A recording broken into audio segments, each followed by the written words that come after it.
Bueno, bienvenidos a Estocolmo, a Sergi y a Nieve. Nieve, con una S que se quedó por el camino. Sí. ¿Por qué Nieves, no teniendo nieve? Bueno, pues has llegado a un país propicio, has llegado a un país propicio donde conocemos bien la nieve, Bienvenidos, bienvenidos al Instituto Cervantes de Estocolmo y bienvenidos y gracias por abordar con nosotros una experiencia original. Es verdad que nosotros en nuestra programación estamos trabajando con formatos nuevos que permitan viajar a la cultura que se hace en España y que se acomoden también con lo que son este tipo de centros, los institutos Cervantes, que son, yo creo que un gran escaparate a lo largo del mundo, pero que tienen también un poco sus exigencias particulares, ¿no? Entonces el teatro es una de las disciplinas que se pueden abordar con más dificultad desde una institución como esta, aquí en Estocolmo, y el que hayáis colaborado con nosotros para encontrar este formato pues nos parece francamente estupendo y creo que puede tener mucho recorrido a partir de ahora. La idea, bueno, un poco la génesis es una obra de teatro de un autor relativamente nuevo, podríamos decir. Sí. No tiene una larga trayectoria, pero tiene una fuerza tremenda. ¿No es así, Sergi? Exacto. Mira, Antonio Tavares yo lo considero un joven autor. Él tiene 41 años, tiene una obra bastante extensa por lo poco que ha estrenado. Es un autor que vive en Canarias, en una isla muy pequeña, en La Palma. Yo creo que el hecho de ser isleño y de vivir allí quizá no le ha dado a conocer su teatro tal como creo que su calidad dramática y literaria desearía. Y estamos muy contentos de presentar a este autor por primera vez a lo grande, porque él había estrenado cositas allí en su comunidad, en las Islas Canarias, pero no había trascendido a nivel estatal. Y que un teatro como La Abadía, que dirige José Luis Gómez, pues se haya dedicado realmente a promocionarle y a darnos esta oportunidad a mí como director y con un gran equipo de actores y una muy buena producción, pues la verdad es que dice mucho del nivel teatral del país y sobre todo de los jóvenes talentos que tenemos ahora en España. Sergi Belbel es un... bueno, eres joven. Ya no tanto, pero bueno, vale. Bueno, te he referido a Tavares con 41 años como un joven talento, claro. Entonces, bueno, pues vamos a hablar de un maduro talento, vale. Maduro talento, pero no senior, maduro. Con una trayectoria, yo diría que extraordinaria, tanto desde el punto de vista de la escritura como desde el punto de vista de la dirección y de la gestión teatral. O sea, todo eso está en tu currículum y la verdad es que este vídeo lo vamos a colgar en YouTube y lo vamos a hacer circular por la red, digamos, del Cervantes, y aquel que quiera ir a la Wikipedia y ver exactamente todo lo que has hecho pues va a quedar deslumbrado, diría yo, deslumbrado. Bueno, en esta ocasión has trabajado, digamos, te has ocupado de la dirección. Sí. Te has ocupado de la dirección. Sí. Y yo ahora me pregunto qué giro le has dado o qué giro le habéis dado para convertir lo que fue una experiencia de dirección, yo creo que muy interesante, por lo que comentas, en esta especie de formato nuevo para que un público como el de Estocolmo pueda entrar en la obra sin tenerla en toda su plenitud, por así decirlo. Yo creo que la lectura teatral es algo que se tiene que recuperar. Es decir, la lectura en voz alta. Y es una lástima que no hayamos podido traer a toda la compañía. Ha venido Nieve con nosotros, que es la protagonista, que interpreta a Sofía Cuevas, que es esta mujer intrépida y ejecutiva de una gran empresa, que es la que protagoniza toda la obra. Pero claro, nos hubiera gustado, pero es imposible viajar con tanta gente, ya necesitas un nivel de producción muy elevado. Entonces, este tipo de lecturas dramatizadas yo creo que son muy interesantes, porque sin escenografía, sin luces, sin nada, pero está la esencia de la teatralidad, que es algo que comunicar a unos espectadores. Y es un formato realmente muy válido y que yo creo que centros como el Cervantes debería casi instaurar, ¿no? Como mira, una al año como mínimo, ¿no? Tanto para dar a conocer los jóvenes talentos de nuestra dramaturgia, como también para confrontarlos con los países a donde vamos, porque en este caso la punta del iceberg o del iceberg yo creo que es una obra que trasciende nuestras fronteras españolas. Yo creo que es una obra que es tan válida aquí como, bueno, allí en España, como aquí en Suecia, en todos los lugares de Europa y en muchos sitios del mundo. Y yo creo que si algún espectador aquí, algún estudiante de los que viene a oír esta función lo oye y alguien se anima, esta obra se podría representar perfectamente en un teatro de Suecia. Es una de las de los deseos que nosotros ponemos en juego cuando trabajamos de esta manera. Nieve de Medina tiene también una larga trayectoria como actriz de teatro, actriz de cine y también como escritora, porque alguna cosa has escrito, ¿no es así? Alguna cosa has escrito. De manera que, y eres el alma de, o has sido el alma de esta representación cuando se ha visto, digamos, con toda su extensión, ¿no? Ese personaje tuyo es un personaje que llega a una situación donde se ha producido una crisis grande y que viene con unas ideas un tanto peculiares, ¿no? ¿Hasta qué punto representa, digamos, la crisis en la que estamos metidos, la crisis económica y la crisis de valores que se ve claramente en un lugar de trabajo? Porque en definitiva es eso lo que sucede ahí.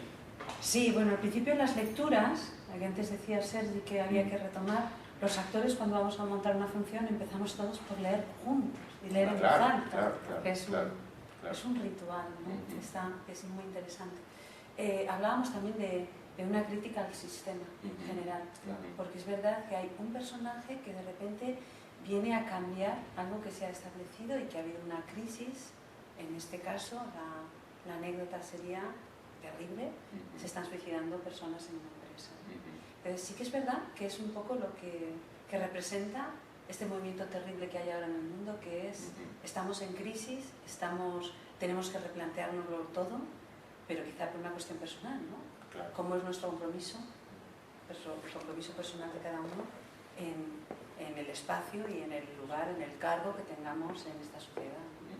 Y yo creo que ella viene así, viene con un cargo que va a desempeñar y que ella sola se va a ir encontrando en un túnel de cosas que en su vida han marcado el por qué está ella ahora aquí y el por qué supuestamente su cargo supone defender cosas que igual no le interesan.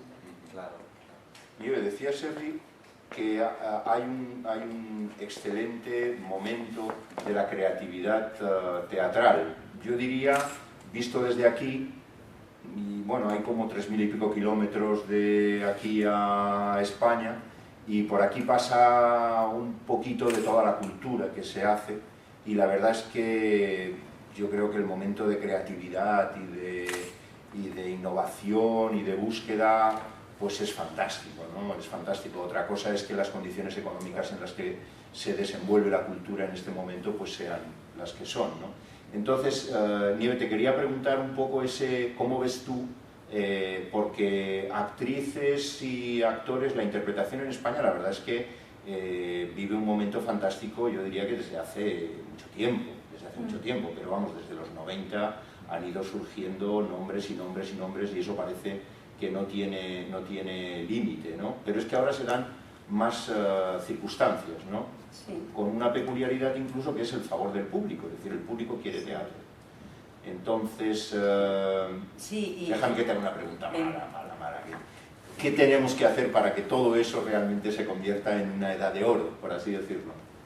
Igual ya lo estamos haciendo, quiero decir que a lo mejor esta creatividad que se muestra en pequeñas salas o en grandes o incluso con gente que no tiene producción y que no tiene medios pero que tiene una pasión muy grande por hacer esto, va a hacer que, bueno, pues que no desaparezca, porque tiene todos los visos de que la cultura no es tan importante, ¿no? Y sin embargo, quizá esta fuerza pequeña que no tiene producción, que no tiene grandes espacios, sí que va a ser el sostén de que el teatro continúe.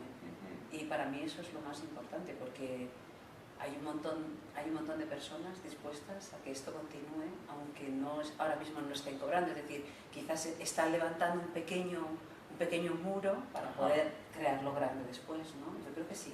¿Qué tenemos que hacer? Ir al teatro, leer teatro y darnos el gusto de de soñar un poco, porque todo lo que tenga que ver con el arte y con la cultura también tiene que ver con los sueños y con la ilusión, esa pequeñita, ¿no? de crear historias, crear fantasías, soñar que hay un mundo mejor, querer representarlo, querer jugar, esa cosa infantil quizá, no perderla nunca, y para eso practicarla, pues como espectadores, como intérpretes, como directores, ¿no? Paseábamos esta mañana por la ciudad, por Estocolmo, y hemos llegado hasta las puertas del Dramatiska, y veíamos esa programación, una programación clásica de grandes valores, ¿no? De grandes valores, pero, bueno, y está muy bien, claro, yo creo que la tradición no hay que perderla, sino todo lo contrario.